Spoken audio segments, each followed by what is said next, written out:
Reporte 100.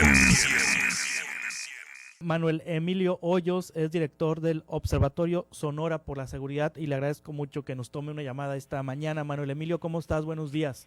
Muy buen día, Juan Carlos. Muy buen día a todo el auditorio de Reporte 100 a la orden. Hay muchas cosas que no me quedan claras con este caso de Carbó, Manuel Emilio. Ayúdame a entenderlas porque me huele me huele muy mal el hecho de que la familia no tenga un informe de autoridad. ¿Es normal que una familia víctima de un hecho como el que ocurrió el sábado en Carbó no tenga un informe de autoridad sobre lo que pasó, no tenga ni siquiera el acta de función? Yo no sé cómo enterraron el cuerpo del joven si no hay acta de función, no tienen acceso al IPH, al informe policial homologado, no tienen acceso al resultado de la autopsia, solo lo que tienen son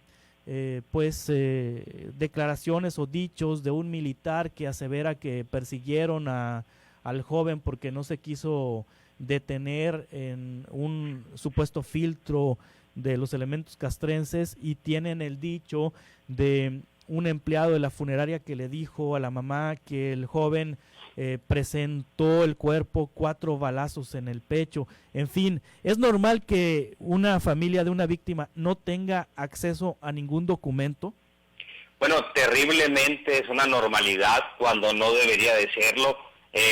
Desafortunadamente, en todo este tipo de casos, la opacidad y el abuso pues son factores frecuentes, y sobre todo cuando se trata del uso de la fuerza por parte de las autoridades de nuestro país.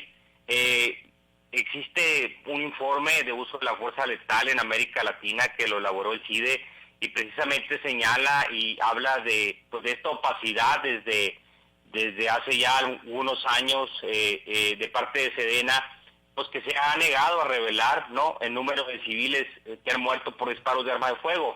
Pero no solo eso, el problema que pues seguimos enfrentando es la falta de acceso a las víctimas a todo este tipo de lamentables hechos, y sobre todo que si bien tenemos una ley nacional sobre el uso de la fuerza que digamos es relativamente nueva, apenas del año pasado, y que se vino a dar en todas las reformas, sobre todo de la Guardia Nacional, ahí señala pues que el uso de la fuerza letal será el último recurso en cualquier operativo llevado a cabo, ¿no? Sí.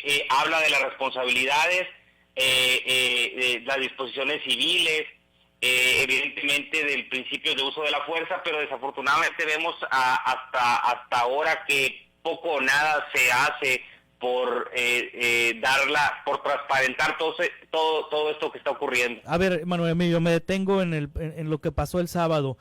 Hubo pues dos jóvenes muertos. Esto se sabe hasta el lunes. Ninguna autoridad boletinó el hecho de que en Carbó ocurrió la muerte de dos jóvenes, como cuando pasa cualquier evento en donde muere una persona en un accidente, pues regularmente se boletina por parte de policías municipales o por parte de la Fiscalía General de Justicia. No hubo un comunicado de que ocurrió el hecho. La información empezó a trascender a manera de chisme el día lunes, y fue como los reporteros empezaron a indagar, y no fue ni la Fiscalía de la República ni la Estatal de Justicia las que informaron, sino que por el sector salud nos enteramos que había muerto una persona en el Hospital General víctima de un balazo en la cabeza ocurrido en los hechos del sábado. Es decir, ninguna autoridad informó el sábado sobre lo que ocurrió. No sería correcto, habría sido correcto que la milicia, que el ejército informara que tuvo un evento el día sábado en donde repelieron una agresión, porque pues se ha corrido el rumor de que los militares repelieron una posible agresión, que el joven les echó el carro encima y ellos se defendieron. Ni siquiera eso, ni siquiera una versión del ejército. ¿Es normal que ni siquiera se boletine algo así?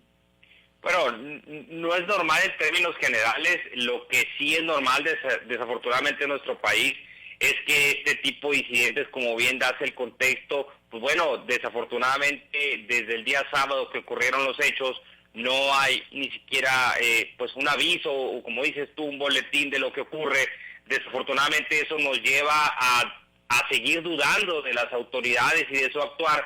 en querer pues no dar a conocer la información desde un principio, como así fue, ¿no? Como así ocurrió, de cualquier índole, y más todavía pues la opacidad en que Sedena también no ha corroborado los hechos, es decir, no ha mencionado una u otra cosa, y pues bueno, pareciera que de nada sirven pues las leyes, ¿no? Sobre el uso de la fuerza, sobre tanto de que llevan a estos terribles y lamentables hechos donde dos jóvenes mueren abatidos por militares, porque así es, todo lo indica. La madre ha señalado inclusive pues que al día posterior estaban un convoy de militares en el lugar donde ocurrieron los hechos, y unos pick-up blancos, así lo señaló la madre en una entrevista. Entonces, todo este rompecabezas nos sigue quedando las dudas, desafortunadamente, ante esta opacidad de información, y sobre todo del acceso a la justicia a las víctimas, que es lo más importante, y que hasta el momento vemos que los padres y familiares de las víctimas no tienen un acceso, una respuesta a lo que está ocurriendo en este momento. Sí, le preguntaba a la mamá que si alguna autoridad se había acercado, me dijo que ninguna autoridad del estado, del municipio o del gobierno federal, y le preguntaba si se había acercado alguna autoridad de la Comisión Nacional o Estatal de Derechos Humanos. Aseveró que le llegó un mensaje de texto de alguna persona de la Comisión Estatal de Derechos Humanos, pero tampoco vemos a la CDH o la CNDH involucrada en este caso. Bueno, debería de estar oficiosamente atendiendo el asunto, ¿no? En el acercamiento, sobre todo a la familia, pues para darle ese acompañamiento de lo que está ocurriendo o de lo que no está ocurriendo, y que se haga justicia por la muerte de estos jóvenes, pero sobre todo que se esclarezcan los hechos, que ni siquiera eso todavía tienen en claro las mismas familias. Únicamente han sido por dichos, por entrevistas que ellos han tenido con diferentes actores, pero sin embargo no hay una versión oficial hasta el momento de los hechos, y eso pues nos lleva a esa opacidad de la que hablamos, y desafortunadamente la credibilidad cada vez más hacia las autoridades pues disminuye. Muy bien, Manuel Emilio, muchas gracias por tomar esta llamada. Gracias, Juan Carlos, buen día. Es el director del Observatorio Sonora por la Seguridad. Reporte 100.